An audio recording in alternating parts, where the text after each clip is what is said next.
38th Rose. A Bishop's Devotion. A Spanish countess who had been taught the Holy Rosary by St. Dominic used to say it faithfully every day, with the result that she was making wonderful strides in her spiritual life. Since her one and only thought was how she might attain to perfection, she asked a bishop who was a renowned preacher for some practices that would help her become perfect. The bishop told her that, before he could give her any counsels, she would have to let him know the state of her soul and also what her religious exercises were.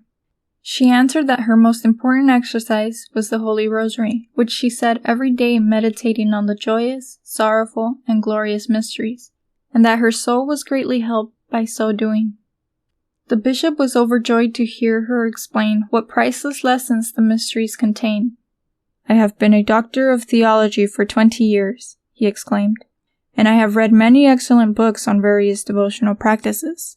But never before have I come across one better than this, for it is of the essence of Christianity, and is a devotion which cannot but bear fruit.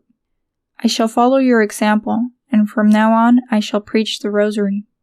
The bishop's preaching met with great success, for in almost no time his diocese changed for the better.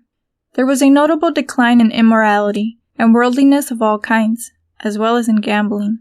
There were several striking instances of people being brought back to the faith, or sinners making restitution for their crimes, and others sincerely resolving to give up lives of vice.